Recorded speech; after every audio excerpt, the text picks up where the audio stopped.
Alors, quelles questions poser lorsque vous êtes face à un candidat? Dans la partie du guide d'entretien, à un moment donné, il va falloir bien sûr questionner le candidat pour avoir des précisions sur son CV, sur sa manière de faire. Alors, il y a plein de questions types que vous pourriez mettre et poser pour vos candidats lorsque vous aurez à faire un entretien de recrutement. Alors, ça ne se fera pas forcément au début de votre carrière, parce qu'au début, vous êtes souvent jeune, inexpérimenté. Donc ça se fera souvent une fois que vous aurez acquis 2-3 ans d'expérience en manager ou lorsque vous serez directeur. Donc là, vous n'aurez pas le choix de recruter votre propre personnel. Donc là, vous aurez l'occasion d'expérimenter tout ça.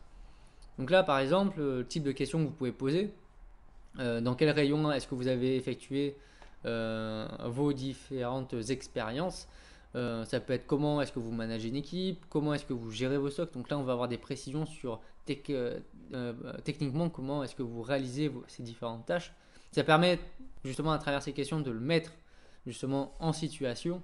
Et donc en le mettant en situation, de voir un peu comment il réagit et est-ce qu'il est bien adapté au type de personne que l'on recherche. Quelles sont les compétences essentielles d'un manager selon vous? Donc là, on peut poser des questions techniques ou des questions théoriques. Comment voyez-vous l'avenir? Donc ça, c'est sur la partie perspective d'évolution. Pourquoi avoir choisi notre entreprise? Donc ça, c'est une question qui est extrêmement qui est posée de manière très fréquente. Pourquoi cette entreprise et pas une autre? Euh, Ensuite, là, dans les mises en situation et dans les situations managériales que vous auriez, que vous pouvez justement réaliser dans le cadre de votre poste. Comment est-ce que vous faites face à un client désagréable? Comment vous faites face à un salarié, un collaborateur qui est mécontent? Donc ça, c'est vraiment des questions qui sont posées très fréquemment pour des postes de manager et des postes de directeur. Pouvez-vous apporter plus de précision sur cet élément de votre CV? Ou par exemple, vous avez marqué ça, en quoi est-ce que vous êtes différent de X ou Y? Enfin, voilà, il y a plein de questions possibles sur le CV, sur des mises en situation, sur votre manière d'agir souvent, qui sont posées. Alors quels sont les points justement à vérifier durant l'entretien? Le premier point à vérifier, c'est justement la gestion de carrière de la personne. Est-ce qu'elle est plutôt instable et quels sont les types d'expériences qu'elle a vécues? Est-ce que ça a duré longtemps ou est-ce que ça a duré qu'un seul mois, 2 mois, 3 mois? Est-ce que cette personne elle change souvent de travail? Et bien sûr, il faut chercher à comprendre pourquoi cette personne elle a changé de poste ou d'entreprise. Est-ce que c'est des choix professionnels ou est-ce que ça a été des difficultés qu'elle a rencontrées? Alors bien sûr, il ne faut pas porter de jugement par rapport à ça, hein. Le but, c'est vraiment de comprendre pourquoi pourquoi est-ce qu'il s'est passé ça et qu'est-ce qui l'a amené à postuler aujourd'hui pour ce type de poste. L'instabilité n'est pas toujours un point noir pour les entreprises. Certaines personnes aiment les personnes qui se projettent et qui sont stables, qui restent plusieurs années dans le même poste. D'autres personnes, par l'instabilité, ça traduit aussi un certain dynamisme et une certaine volonté d'évoluer rapidement. Donc ça dépend bien sûr des types d'entreprises. Ensuite, sur la partie savoir-être, il va falloir vérifier un peu si sa personnalité elle correspond bien à celle qui est attendue pour ce poste, quelles sont les qualités et les défauts de la personne et quels sont ses rapports hiérarchiques notamment. Donc peut-être que vous êtes dans une entreprise qui est très procédurière et qui a des rapports hiérarchiques forts, donc il faut s'assurer que la personne elle n'a pas de problème par rapport à ça. Ou au contraire, vous êtes une start-up et vous avez besoin d'une certaine polyvalence et d'une certaine capacité de la personne à prendre des initiatives. Justement, il y aura peu de rapports hiérarchiques, il faut que cette personne elle soit autonome. Et donc une personne qui est sans cesse a besoin de rapports hiérarchiques ne sera peut-être pas fait pour ce type d'entreprise. Ensuite, le mode de travail, justement, comment est-ce qu'elle travaille cette personne? Est-ce qu'elle travaille en équipe ou est-ce qu'elle travaille seule? Est-ce qu'elle est autonome?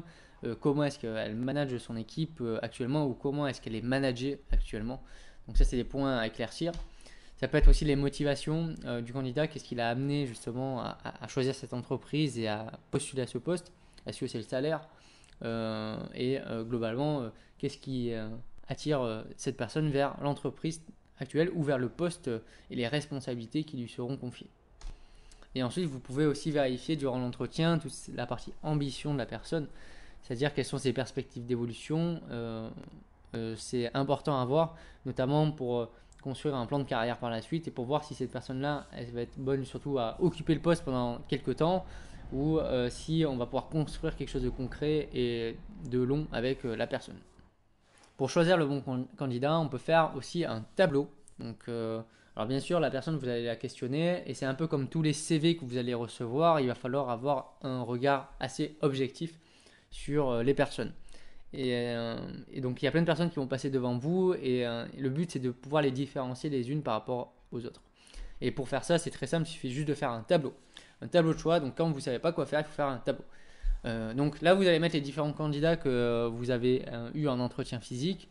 Et un peu comme sur le tri, la sélection des CV, vous allez mettre les différentes rubriques qui sont importantes pour vous. Donc la partie formation, expérience professionnelle, ses motivations, la qualité de présentation de son parcours, par exemple, la qualité d'élocution, et puis vous pouvez mettre plein de critères d'évaluation possibles et inimaginables. Ça dépend bien sûr du poste à pourvoir et de votre exigence sur les candidats.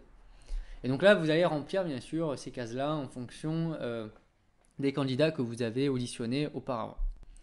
Donc le but, c'est justement de se fier aux grilles d'évaluation que vous avez aussi remplies, de voir si les personnes ont réussi justement les tests, comment est-ce qu'ils se sont débrouillés, est-ce que c'était concluant, est-ce qu'ils ont été mis en difficulté et comment est-ce qu'ils ont rebondi par rapport à cette difficulté-là.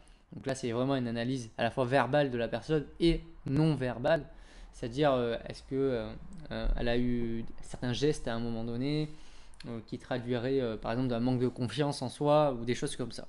C'est assez subtil quand même les entretiens. C'est très difficile, il faut être vachement psychologue également derrière. Et bien sûr, il ne faut pas se tenir compte uniquement de la grille d'évaluation, également de ce tableau récapitulatif des candidats. Il faut avoir aussi une impression, c'est ce qu'on appelle le sixième sens, c'est l'impression du recruteur, c'est-à-dire qu'il y a des personnes, on ne les sent pas. Soit parce qu'elle n'a pas l'air honnête, ou au contraire, on la sent, elle ne satisfait pas forcément les cases, mais elle dégage une certaine énergie, elle dégage une certaine confiance, et on pourrait lui donner l'opportunité de montrer ses compétences.